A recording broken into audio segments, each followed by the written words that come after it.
प्रत्येकीने घरातून बनवलेल्या चटणी भाकरी असेल त्या पाठवल्या.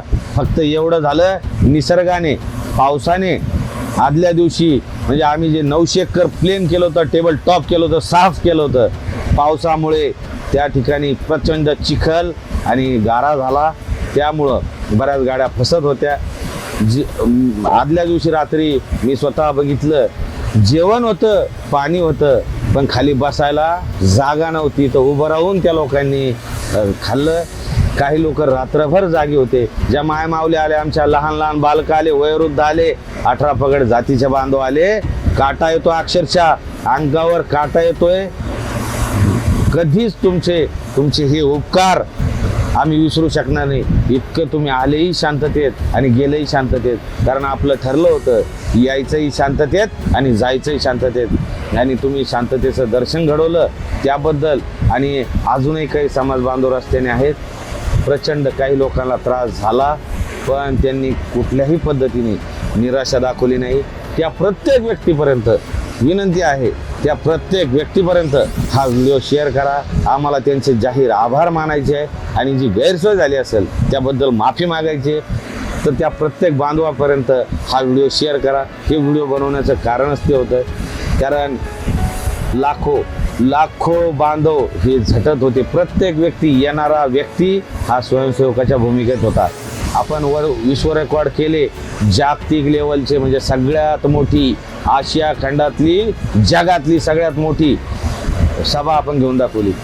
आणि अजून एक रेकॉर्ड काल आपण केला, जवळपास 1.5 कोटी लोकांनी सामूहिक राष्ट्रगीत गायनाचा विश्व रेकॉर्ड आपण केला.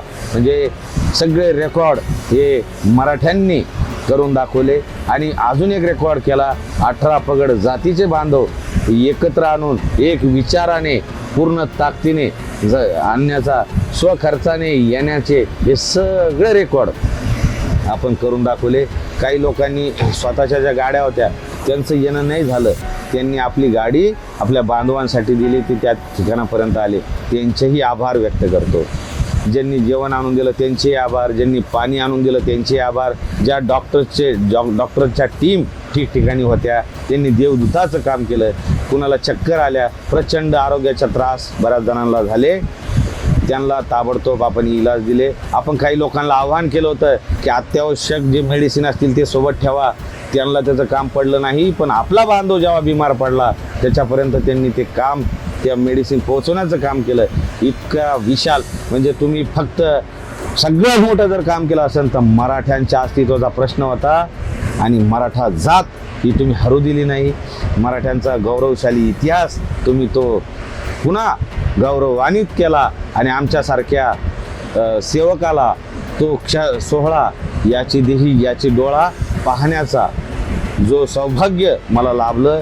आणि जे समाज बांधव त्या ठिकाणी आले नाही, त्यांनी जे आले होते त्यांना विचारा, कारण त्यांचेही डोळे पाणावले, तेही गहिवरले, त्यांनी बघितलं तो अनुभव, तो सुवर्ण क्षण तुम्ही त्या लोकांना विचारा. इतका ताकदवान समाज, इतका बलाढ्य समाज. आता कळाला असेल विरोधकांना, अरे हे मराठी आहे किती, येतेत कुठून, जातेत कुठं, कशामुळे येते ते मराठी, हे त्यांना कळल. या गेंड्याच्या कातडीच्या सरकारला, राजकारण्यांना. आणि जर यांना कळालं नाही तर मनोज जरांगे पाटील यांनी काल सांगितलं. आता काही लोक, काही विरोधक हे म्हणतील एवढे लोक आले मग साध्य काय झालं, काही तर बोलले नाही.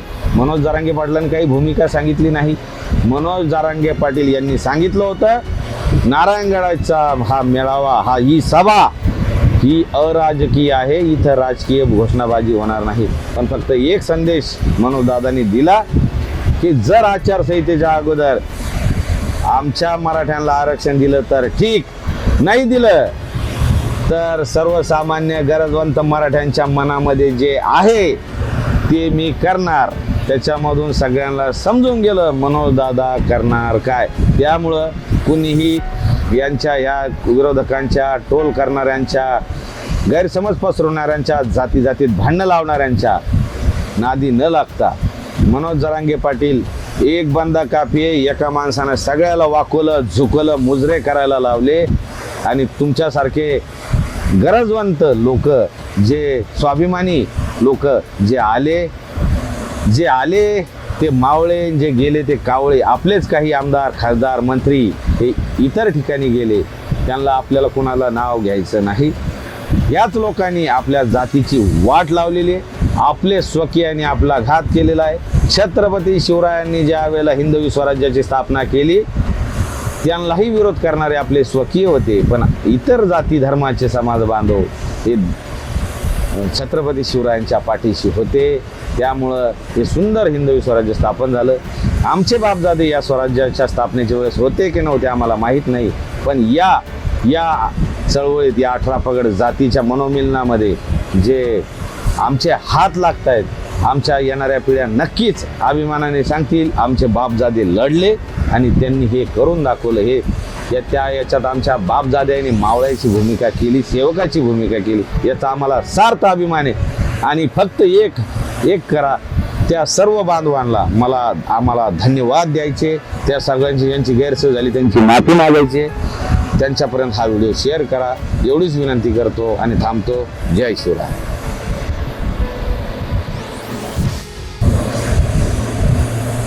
सर्वांना जय शिवराय. मी सचिन हवळे पाटील.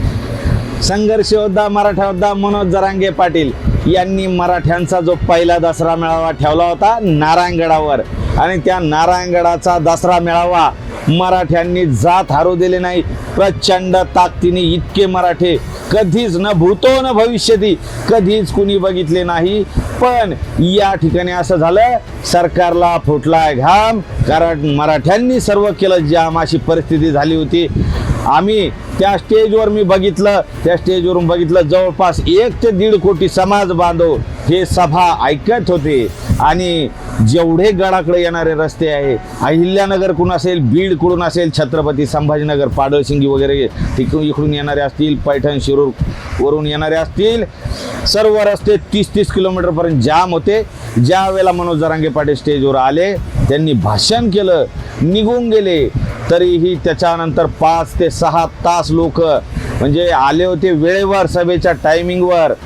पण सभा संपून 4-4, 5-5 तासानंतर समाज बांधव 30-30 किलोमीटरपासून पायी येताना बघितले. त्या सर्व बांधवांचे आभार व्यक्त करण्यासाठी हा व्हिडिओ मी बनवत आहे.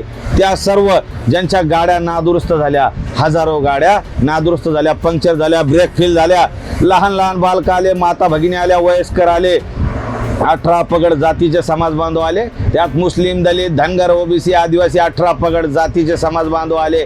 त्यांनी दाखवून दिलं मराठ्यांच्या पाठीशी आम्ही आहोत.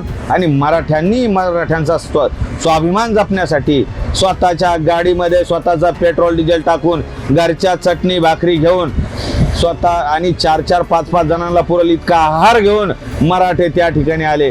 अक्षरशः सभेच्या आदल्या दिवशी रात्री मी रात्रभर जागी होतो. सकाळी 5 वाजेपर्यंत मी बघितलं, अख्खा 900 एकर रात्रीच फुल झालं होतं. इतकी मराठे आले होते आदल्या दिवशी रात्री. काही लोकांनी, काही समाजकंटकांनी आमच्या रस्त्यामध्ये खोडा घालण्याचं काम केलं. गाड्या आडव्या लावल्या, बॅनर्स फाडण्यात आले. आमचे जे समाज बांधव महाराष्ट्राच्या कानाकोपऱ्यातून येत होते त्यांना चुकीचे रस्ते दाखवण्याचं काम केलं.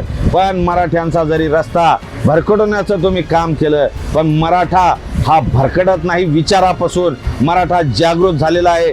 मराठ्यांना आम्ही सांगितलं होतं शांततेत यायचं आणि जायचंही शांततेत. कोट्यावधीच्या संख्येने मराठे आलेही शांततेत आणि गेलेही शांततेत. हा आमचा इतिहास आहे. लढवय्या जाते, पण शांततेत क्रांती कशी आहे ती आम्ही दाखवून दिलेली आहे. ती जरांगे पाटलाच्या माध्यमातून आम्ही दाखवून दिलेली आहे. त्यामुळं मराठ्यांच्या अस्तित्वाचा प्रश्न आला होता आणि या गेंड्याच्या कातडीच्या या राजकारण्यांना जो गैरसमज झाला होता, मराठा ही आपली वोट बँक आहे, पीडित जात, मराठे जात नाही कुठं, तर सगळ्यांनी दाखवून दिलं. इतरांच्या दसरा मेळाव्याला मराठे गेले नाहीत, मराठे आले मराठ्यांच्या दसरा मेळाव्याला. मराठ्यांच्या धाकट्या पंढरीला, नारायणगडाला मराठ्यांचा पहिला दसरा मेळावा झाला.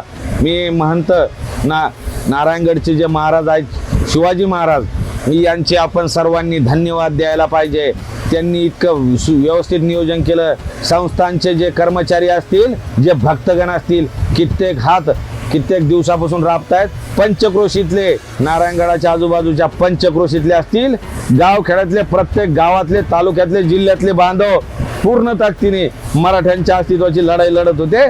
आणि युद्धभूमी म्हणजे आता काही शस्त्रांनी लढाया नाही, पण एकीचं दर्शन या युद्धभूमीवर तुम्ही सर्वांनी केलं. त्याबद्दल तुमच्या सगळ्यांचे आभार व्यक्त करण्यासाठी हा व्हिडिओ मी करत आहे. रात्री मी 3 वाजेपर्यंत बघितलं, सभा संपून जाताना 30 किलोमीटर 40 किलोमीटर पर्यंत ट्रॅफिक जाम होती. कित्येकांना पाणी मिळालं नाही, कित्येकांना जाताना जेवणाची गैरसोय झाली. त्या बांधवांची आम्ही जाहीर माफी मागतो, कारण ट्रॅफिक जाम असल्यामुळं तुमच्यापर्यंत आम्ही पोहोचू शकलो नाही. कित्येक गाड्या नादुरुस्त झाल्या. रात्री 3 ते 4 वाजेपर्यंत स्वतः आम्ही फोन करून बऱ्याच गाड्यांना मेकॅनिक मिळवून दिले. काही लोक अजूनही रस्त्याने आहेत, पण एकही समाज बांधव रडला नाही, त्यांना गाऱ्हाणे केले नाही की माझी परेशानी झाली. कारण ते आले होते स्वतःच्या लेकरा बाळांसाठी, येणाऱ्या पिढ्यांच्या आरक्षणासाठी, मराठ्यांच्या अस्तित्वासाठी, 18 पगड जातीच्या एकत्रीकरणासाठी, आणि ते त्यांनी करून दाखवलेलं आहे. त्यांना सार्थ अभिमान आहे. याची देही याची डोळा तो आनंद सोहळा मी स्वतः वर स्टेजवरून मी बघितलं, मी दादासोबत बघितलं, आणि दादाचे डोळे अक्षरशः पाणावले, गहीवरले. त्यांनी दंडवत घालून सगळ्यांना आभार व्यक्त केले. इतके मराठे म्हणजे आदल्या दिवशी रात्री कसे आले, सायकल घेऊन आले, बैलगाडी घेऊन आले, 2 व्हीलर आणली, 4 व्हीलर आणली, ट्रॅक्टर आणलं, छोटा हत्ती आणली, आयशर आणली, काय नाही आणलं. मराठे ज्यांना गाड्या नाही मिळाल्या त्या पायी आले, स्वखर्चानं आले. इतकी वेदना कधीच कोणी बघितली नाही. त्यामुळंच म्हणतो सरकारला फुटलाय घाम, कारण मराठ्यांनी सगळं केलं जाम. इतका न भूतो न भविष्यती, चंद्र सूर्य असेपर्यंत मराठ्यांचा हा विश्व रेकॉर्ड कोणी तोडू शकत नाही. मराठ्यांचं गौरवशाली नाव आहे, म्हणून देश सेवेमध्ये मिलिटरीमध्ये मराठा बटालियन आहे. देशाच्या संरक्षणासाठी असेल, माता भगिनीच्या संरक्षणासाठी असेल, सगळ्यांच्या न्याय हक्कासाठी हा मराठा लढत आहे. पण या गेंड्याच्या कातडीच्या पुढाऱ्यांनी मराठ्यांना हलक्यात घेतलं. 2 दिवसा अगोदर 15 जाती जेव्हा ओबीसी मध्ये समाविष्ट केल्या आणि आमच्या विरोधात काही जे बांडगुळं बसवले होते, त्यांनी त्याला विरोध केला नाही. म्हणजे विरोध कुणाला होता? फक्त मराठा जातीला होता. हे सगळं लक्षात आलं. त्यामुळं सगळे लोकांना माहिती आहे कोण काय करतंय. तुम्ही किती जरी भरकटवण्याचं काम केलं, मराठा हा भरकडत नाही. तुम्ही किती जरी मटण खाऊ घातलं, पण म्हणजे असं एक आमचे मराठे खातील कुणाचंही मटण, पण दाबतीन मनोज जरांगे पाटील सांगतील ते बटन. मराठ्यांच्या अस्तित्वासाठी सगळे हात जे झटले त्या सर्वांचे मी आभार व्यक्त करतो. जरांगे पाटील यांनी कालच आभार व्यक्त केलेले आहे. कुणी ट्रॅक्टर दिलं, कुणी पाण्याचे टँकर दिले, पाण्याच्या बॉटल गावागावातून आणल्या, जेवण गावागावातून आणलं. आमच्या मायमावल्यांनी प्रत्येकीने घरातून बनवलेल्या चटणी भाकरी असेल त्या पाठवल्या. फक्त एवढं झालं, निसर्गाने पावसाने